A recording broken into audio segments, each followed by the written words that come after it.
This nurse had a disturbing hobby. Mature audiences only. Chapter 1.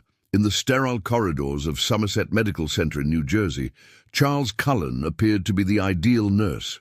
Colleagues described him as quiet, competent, and deeply caring about his patients. He worked night shifts, volunteered for overtime, and seemed genuinely devoted to the healing profession. For 16 years, he moved between hospitals across New Jersey and Pennsylvania, building a reputation as a reliable healthcare worker who could be counted on during the most difficult times. But Charles Cullen harbored a secret that would make him one of the most prolific serial killers in American history. Behind his compassionate facade, he was systematically murdering patients entrusted to his care, using his medical knowledge and access to lethal drugs to end lives with terrifying efficiency. The case has been featured in numerous documentaries and was dramatized in the 2022 Netflix film The Good Nurse, starring Eddie Redmayne and Jessica Chastain. Cullen's story represents one of the most chilling examples of how predators can hide within institutions designed to protect and heal the vulnerable. Between 1988 and 2003, Cullen is believed to have killed as many as 400 patients, though he confessed to only 29 murders. His method was as simple as it was deadly. He would inject patients with lethal doses of insulin, digoxin, or other medications, causing cardiac arrest or other fatal complications that often went undetected in critically ill patients. What makes Cullen's case particularly disturbing is how long he was able to continue his killing spree despite numerous red flags and suspicious deaths that followed him from hospital to hospital. The healthcare system's failure to properly investigate patterns of unexplained deaths and its reluctance to share information about problematic employees allowed Cullen to continue his murderous hobby for over a decade. Cullen's victims ranged from elderly patients recovering from routine procedures to critically ill individuals fighting for their lives. He showed no preference for age, gender, or condition. His only criteria seemed to be opportunity and access. He claimed his motivation was mercy, alleging that he was ending the suffering of patients who were in pain. But investigators found no evidence to support this claim. The investigation that finally brought Cullen to justice revealed a healthcare system plagued by poor communication, inadequate oversight, and a culture of silence that protected institutions over patients. Hospitals were more concerned with avoiding liability and bad publicity than with identifying and stopping a killer in their midst.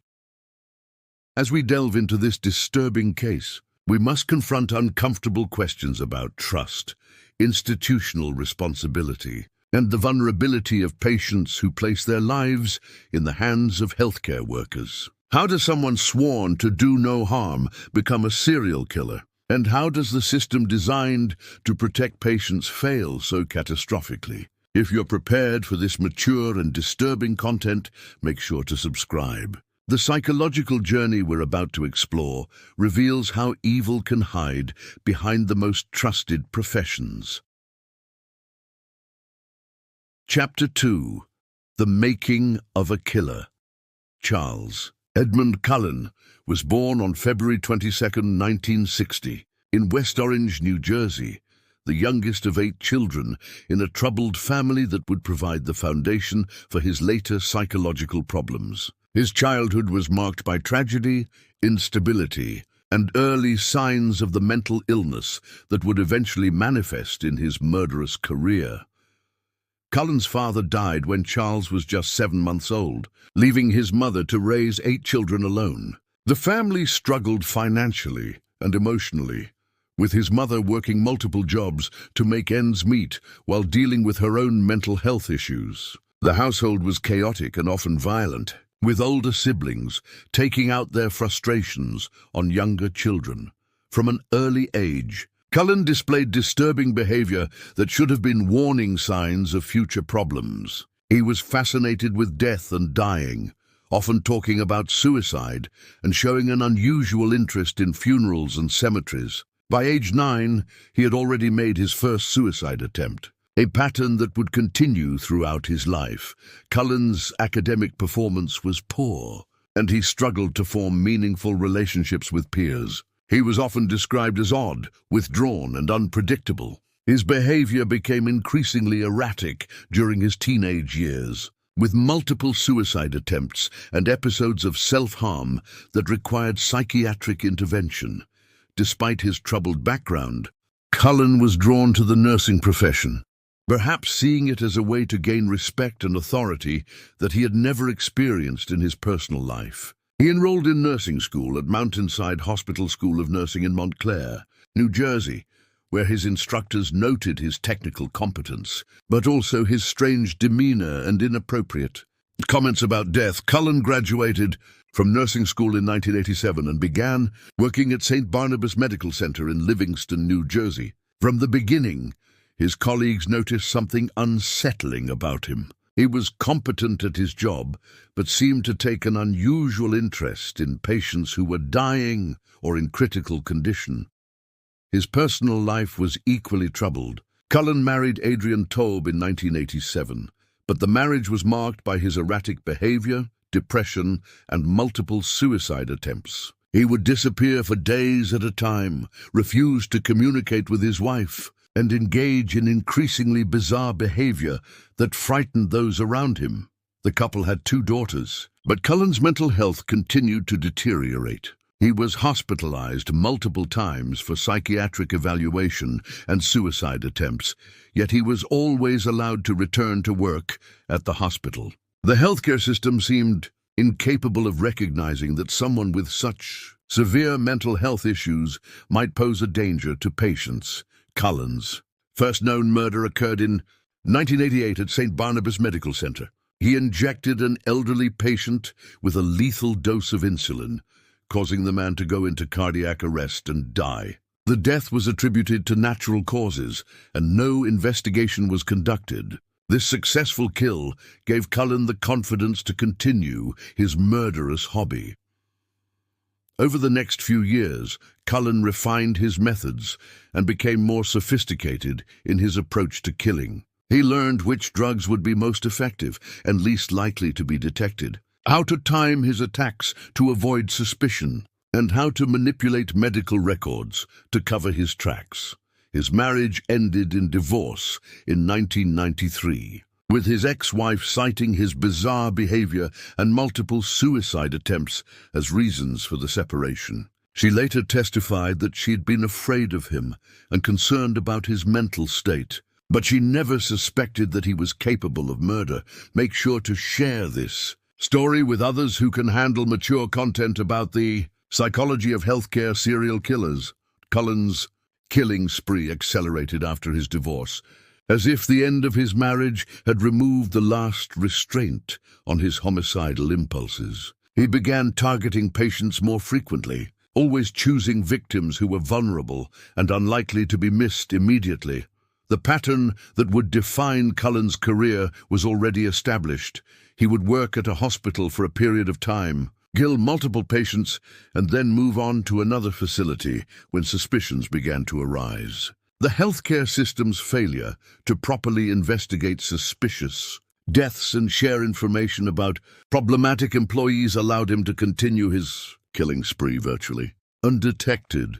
By the early 1990s, Charles Cullen had transformed from a troubled young man into a calculating serial killer who used his position of trust and medical knowledge to murder the very patients he was supposed to protect and heal.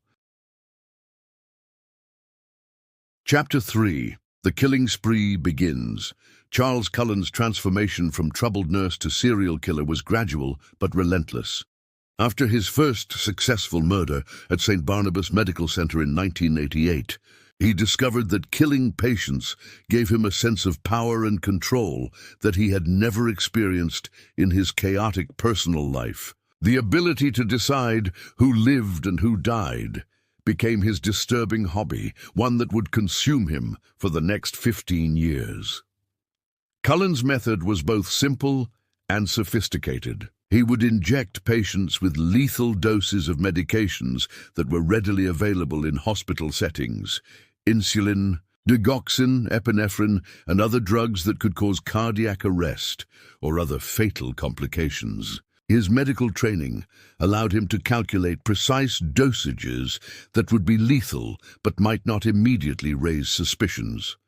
The beauty of Cullen's method, from his twisted perspective, was that many of his victims were already critically ill or elderly patients whose deaths could easily be attributed to their underlying conditions. Hospital staff were accustomed to patient deaths, and the sudden cardiac arrest or respiratory failure that followed Cullen's injections often seemed like natural progressions of existing illnesses.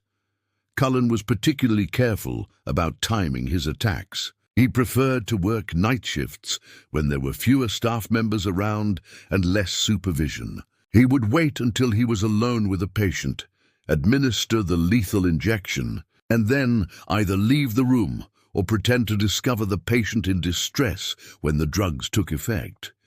His selection of victims seemed random at first, but patterns began to emerge. Cullen often targeted patients who were alone, elderly, or had limited family involvement in their care. He also showed a preference for patients who were difficult or demanding, as if he was punishing them for being troublesome. Between 1988 and 1992, Cullen killed at least 6 patients at St. Barnabas Medical Center. The deaths were spread out over time and occurred in different units, making it difficult for anyone to notice a pattern. When questions did arise about unusual deaths, hospital administrators were quick to dismiss concerns and avoid investigations that might damage the institution's reputation. In 1992, Cullen left St. Barnabas and took a position at Warren Hospital in Phillipsburg, New Jersey. His departure coincided with an increase in suspicious deaths that had begun to worry some staff members. But no formal investigation was conducted, and no warnings were passed along to his new employer. At Warren Hospital, Cullen's killing spree continued with even greater frequency. He murdered at least 5 patients during his time there, including Helen Dean, a 91-year-old woman recovering from pneumonia, and Lucy Mugavero, an 80-year-old patient who was expected to make a full recovery from her minor surgery. Cullen's methods became more refined during this period. He learned to access patients' IV lines without leaving obvious evidence of tampering, and he became skilled at manipulating medical records to cover his tracks. He also began to study the hospital's protocols and procedures to better understand how to avoid detection.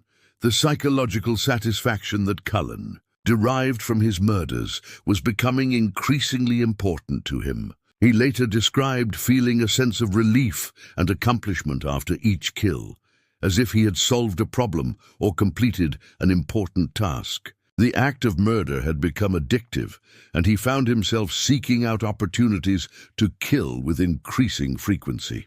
In 1993, Cullen moved to Hunterdon Medical Center in Flemington, New Jersey, where he continued his killing spree. During his time there, he murdered at least 3 patients, including Judge John Yango Sr., a respected community figure whose unexpected death shocked the local community.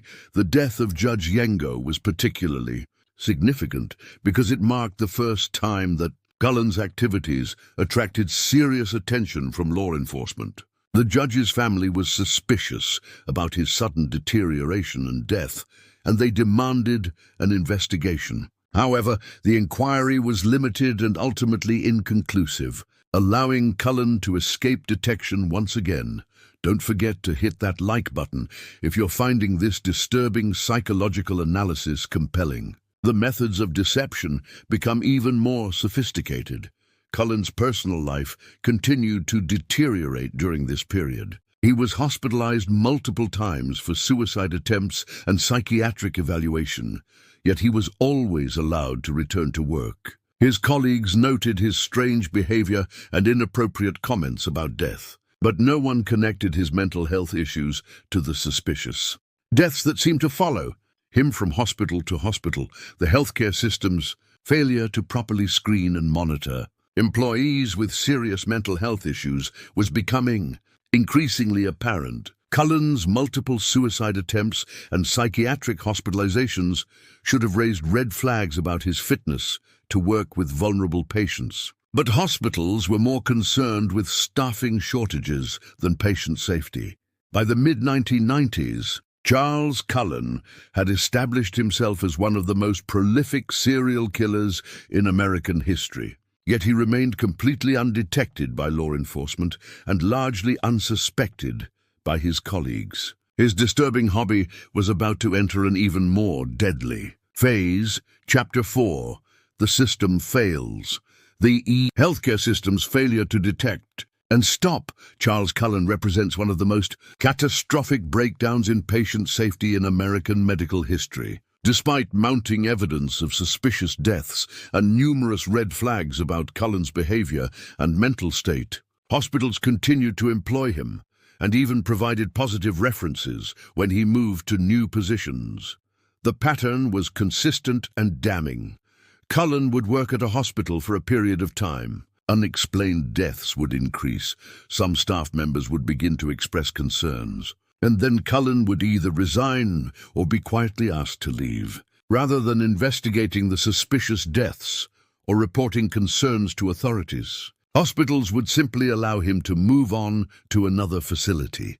At Morristown Memorial Hospital, where Cullen worked from 1994 to 1996, the death rate in the intensive care unit increased significantly during his tenure. Several nurses and doctors noticed the pattern of unexpected deaths, particularly during night shifts when Cullen was working. However, when concerns were raised with hospital administration, they were dismissed or ignored.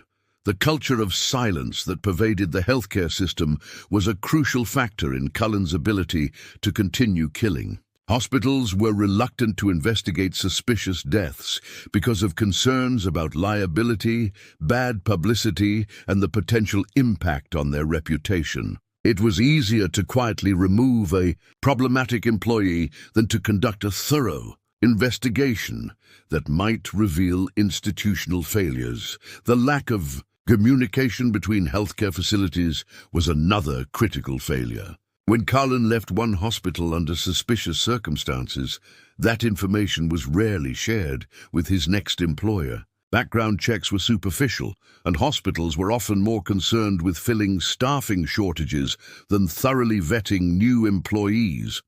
Cullen's mental health issues should have been a major red flag, but the healthcare system seemed incapable of connecting his psychological problems to the potential danger he posed to patients. His multiple suicide attempts, psychiatric hospitalizations, and bizarre behavior were documented but never properly evaluated in the context of patient safety.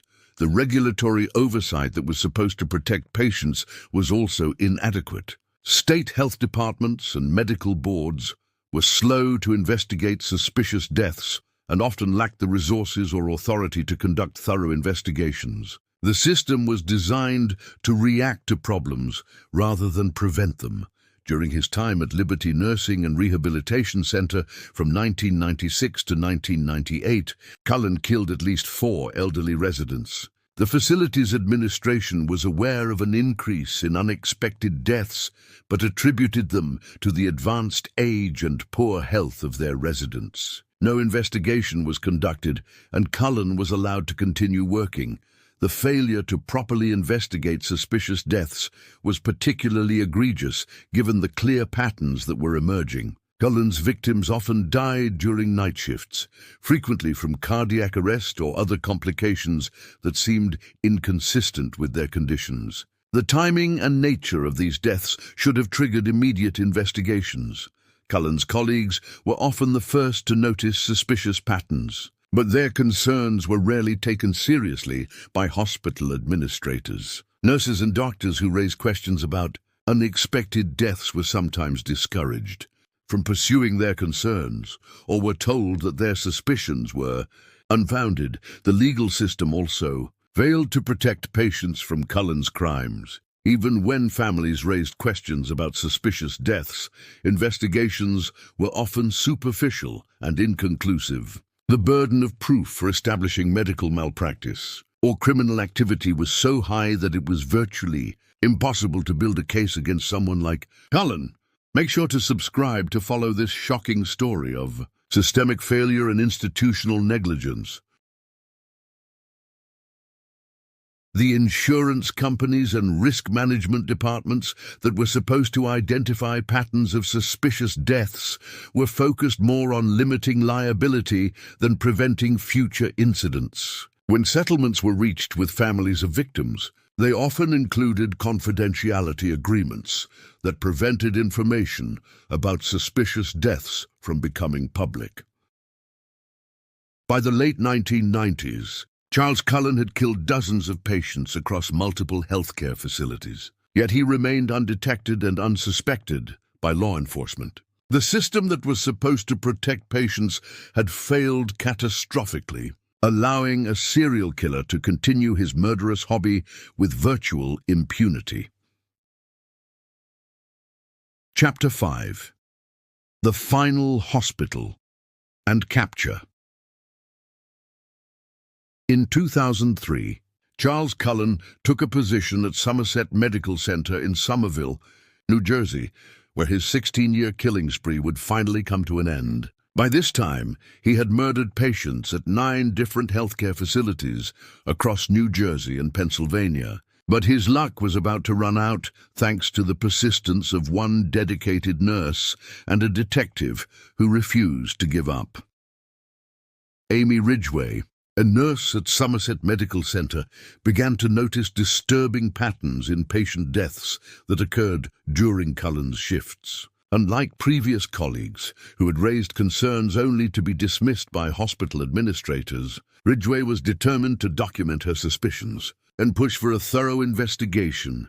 The deaths that caught Ridgway's attention were particularly suspicious because they involved patients who had been recovering well and were not expected to die. The victims included Reverend Florian Gall, a 68-year-old priest who was recovering from minor surgery, and Jin Kyung Han, a 40-year-old woman who had given birth and was in stable condition.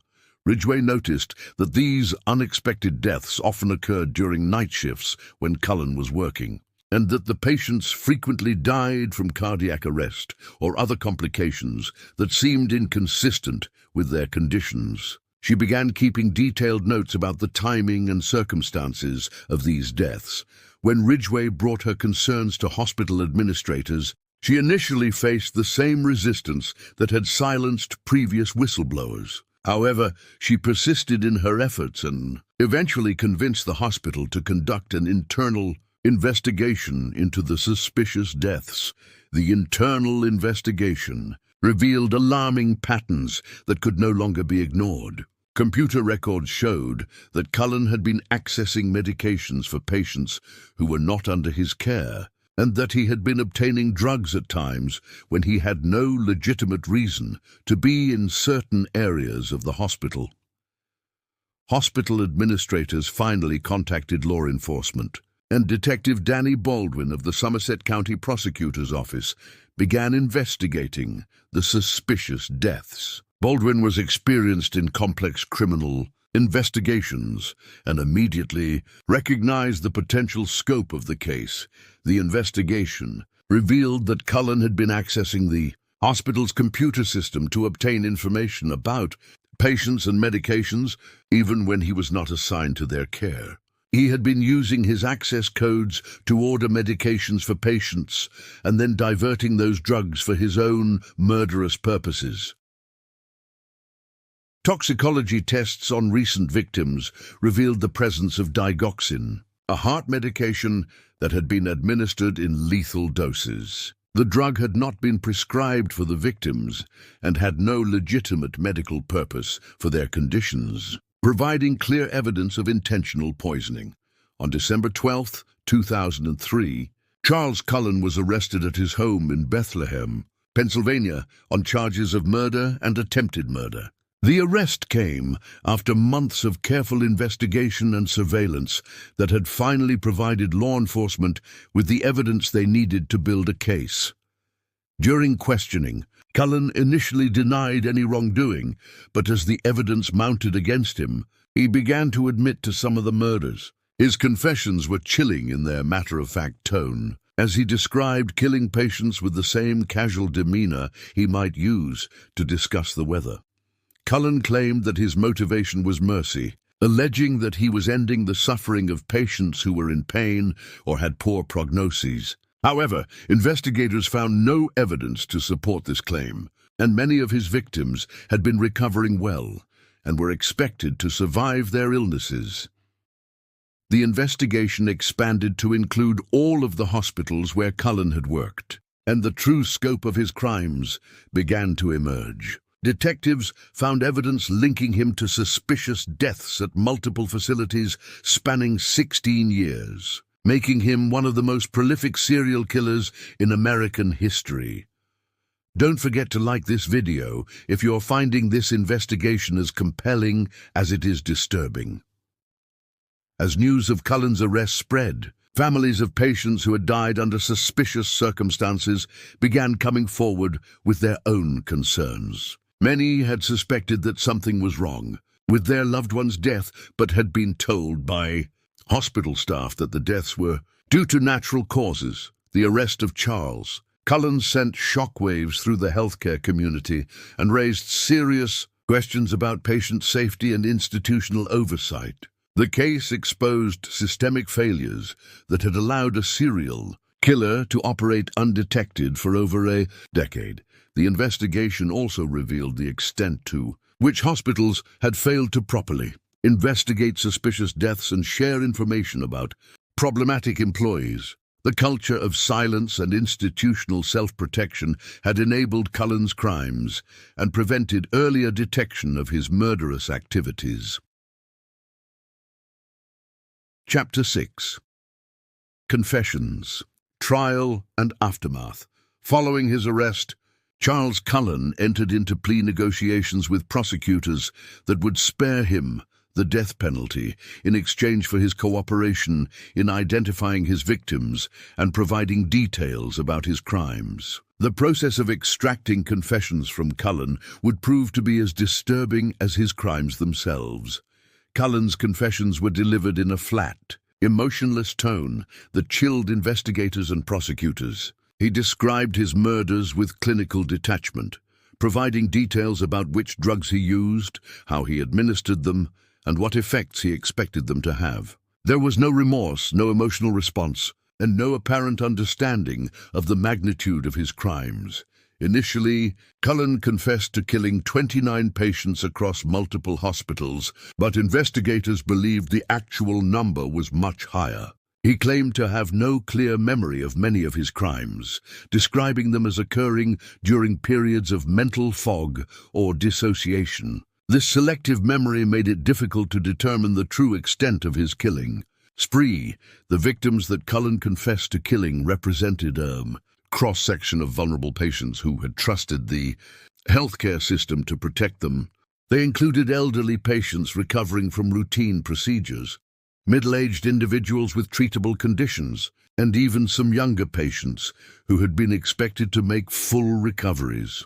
One of the most heartbreaking cases was that of Matthew Matten, a 21-year-old burn victim who was recovering from his injuries when Cullen injected him with a lethal dose of norepinephrine. The young man's death devastated his family and represented the senseless loss of a life that could have been saved. Another tragic victim was Dorothea Hoagland, an 80-year-old woman who was recovering from surgery when Cullen killed her with an injection of digoxin. Her family had been optimistic about her recovery and was shocked when she suddenly died from what appeared to be cardiac arrest.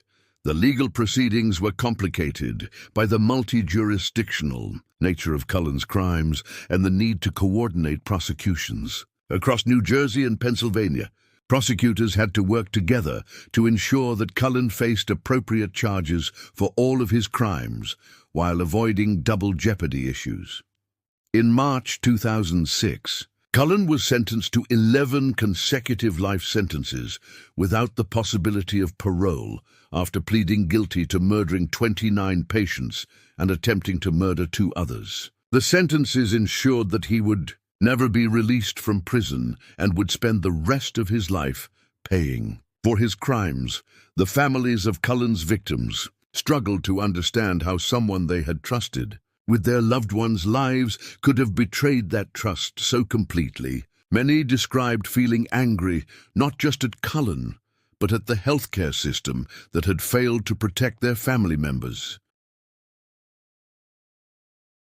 The civil lawsuits that followed Cullen's conviction revealed the extent of the institutional failures that had enabled his crimes. Hospitals were forced to pay millions of dollars in settlements to victims' families, but no amount of money could bring back the lives that had been lost. The case prompted significant changes in healthcare oversight and patient safety protocols. Hospitals implemented better systems for tracking medication use, monitoring employee behavior, and investigating suspicious deaths. Background checks became more thorough, and information sharing between facilities improved. The nursing profession was particularly affected by Cullen's crimes, as his actions cast suspicion on all healthcare workers and damaged the trust that is essential to effective patient care. Nursing organizations worked to rebuild public confidence and implement better screening procedures for new